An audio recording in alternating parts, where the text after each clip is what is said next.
Hello friends, welcome to Indian masala சமையல் channel. இன்றைக்கி நம்மளோட கிச்சனில் பள்ளிப்பாளையம் சிக்கன் ஃப்ரை எப்படி பண்ணலாம் அப்படின்றத பார்க்கலாம். இந்த சிக்கன் ஃப்ரை பார்த்திங்கன்னா கம்ப்ளீட்டாக ஒரு டிஃப்ரெண்ட்டான டிஷ்ஷு. நம்ம யூஸ்வலாக பண்ணுற சிக்கன் ஐட்டம்ஸ்லலாம் பார்த்திங்கன்னா நிறைய மசாலாஸ்லாம் போட்டு நம்ம பண்ணுவோம். பட் இந்த டிஷ்ஷில் பார்த்திங்கன்னா எந்த ஒரு மசாலா ஐட்டமுமே ஆட் பண்ணாமல் கம்ப்ளீட்டாக ஒரு டிஃப்ரெண்ட்டான ஸ்டைலில் பண்ண போகிறோம்.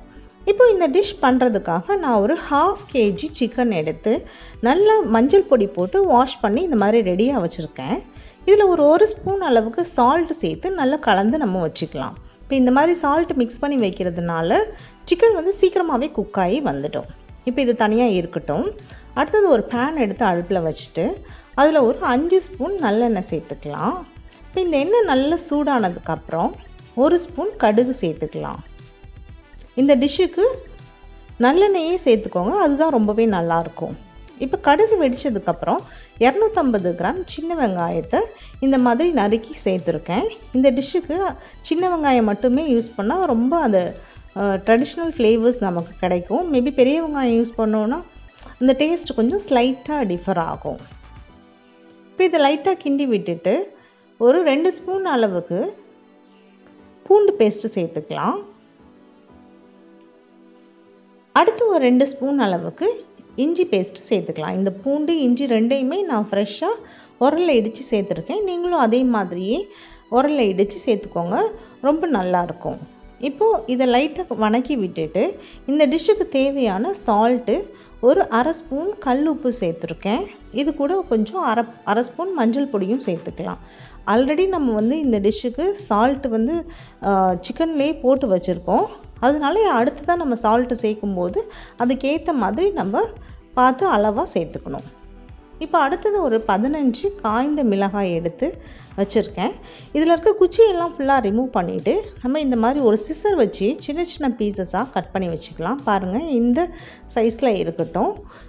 அதாவது ஒரு மிளகாயை ஒரு 3-4 துண்டாக கட் பண்ணி வச்சுருக்கேன். இப்போ அதில் இருக்க விதைகள் எல்லாத்தையும் இந்த மாதிரி தனியாக எடுத்து ரிமூவ் பண்ணி வச்சுட்டேன். இந்த விதைகளை நம்ம யூஸ் பண்ண போகிறதில்ல. சப்போஸ் நீங்கள் இந்த விதைகளோடு சேர்த்து போட்டிங்க அப்படின்னா இந்த டிஷ் ரொம்பவே காரமாக ஆகிடும். அதனால் இந்த விதைகள் நம்ம எதுவும் சேர்க்க போகிறதில்ல. இந்த கட் பண்ணி வச்சுருக்க மிளகாயை மட்டுமே தான் நம்ம சேர்க்க போகிறோம்.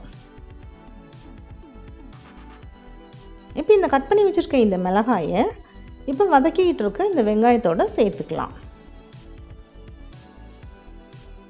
இந்த மிளகாய் போட்டதுக்கப்புறம் ஒரு 2 நிமிஷம் வரைக்கும் மீடியம் ஃப்ளேமில் வச்சு லைட்டாக வணக்கி விடுங்க.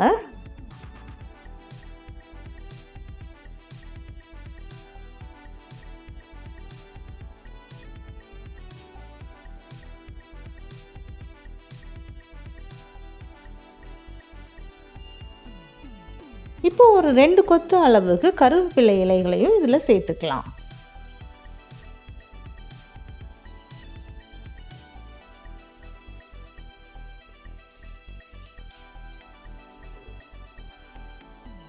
வெங்காயம் நல்ல ஒரு கண்ணாடி பதம் வர வரைக்கும் நம்ம வதக்குனா போதும், ரொம்ப டீப் ஃப்ரை பண்ண வேண்டியதில்லை.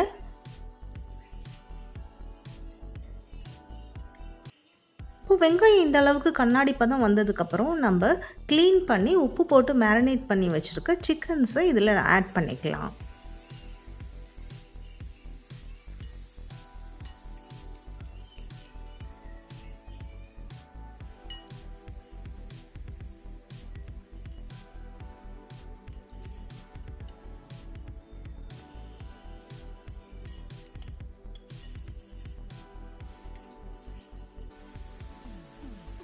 சிக்கன் ஆட் பண்ணதுக்கப்புறம் இதை நல்லாவே கலந்து விட்டு ஒரு 5 நிமிஷம் நம்ம இதே மாதிரி தண்ணி எதுவும் ஊற்றாமல் மூடியும் போடாமல் இப்படியே திறந்து வச்சு நம்ம 5 நிமிஷம் வேக விடலாம்.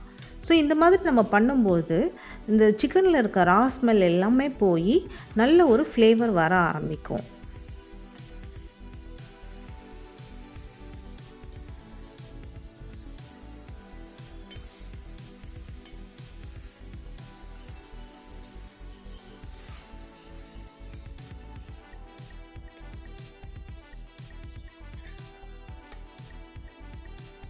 பாருங்கள், இந்த மாதிரி நான் ஒரு 5 நிமிஷமாக கலந்து விட்டு வேக வச்சிட்ருக்கேன். இப்போ இந்த சிக்கனில் இருக்க தண்ணி எல்லாமே நல்லா வத்திடுச்சு. ரா ஸ்மெல்லும் ஃபுல்லாக போயிட்டு நல்ல ஒரு ஃப்ளேவர் வருது. இந்த டைமில் நம்ம ஒரு அரை கப் அளவு தண்ணி மட்டும் இதில் சேர்த்துக்கலாம்.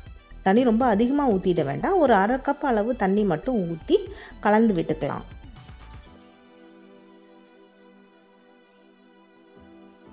இப்போ இது கூட ஒரு கைப்பிடி அளவு பொடியாக நறுக்கிய கொத்தமல்லி இலைகளையும் இதில் சேர்த்து கலந்து விட்டுக்கலாம்.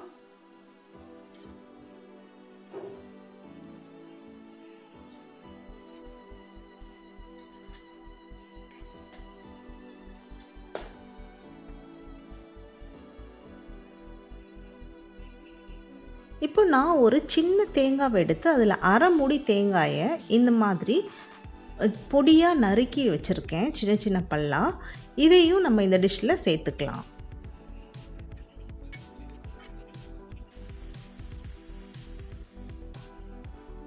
இப்போ இந்த தேங்காவையும் சேர்த்து நல்லா கலந்து விட்டு மூடி போட்டு மூடி வச்சிடலாம். ஒரு 10 நிமிஷம் இது இந்த மாதிரி வேகட்டும். ஒரு 10 நிமிஷம் நான் மீடியம் ஃப்ளேம்லேயே வச்சு இதை வேக வச்சு இப்போ ஓப்பன் பண்ணி பார்த்துருக்கேன். பாருங்கள் எவ்வளோ சூப்பராக வந்து சிக்கன் நல்லா வெந்து வந்திருக்கு. இதில் இருக்க தண்ணி எல்லாம் ஃபுல்லாகவே வற்றி போயிடுச்சு. பாருங்கள் சிக்கனை நான் கட் பண்ணி காட்டுறேன். நல்லாவே கட் ஆகுது. ஸோ இந்த சிக்கன் நல்லாவே வெந்து வந்துடுச்சு. ஸோ இந்த டைமில் நீங்கள் இந்த டிஷ்ஷை சர்வ் பண்ணிங்க அப்படின்னா இந்த சிக்கன் வந்து நல்ல ஜூஸியாக இருக்கும். சப்போஸ் உங்களுக்கு ரொம்ப ஜூஸியாக இருக்க சிக்கன்ஸ் பிடிக்கும் அப்படின்னா இப்போவே நீங்கள் இந்த ஸ்டேஜில் ஸ்டவ்வை ஆஃப் பண்ணிடலாம். சப்போஸ் உங்களுக்கு வந்து ரொம்ப ட்ரையாக இருந்தால் பிடிக்கும் அப்படின்னா இன்னும் ஒரு 5 to 10 மினிட்ஸு அடுப்பை சிம்மில் வச்சுட்டு இது மாதிரி அடிக்கடி கலந்து கொடுத்து அப்படியே ஓப்பன்லேயே வச்சு வேக விடுங்க.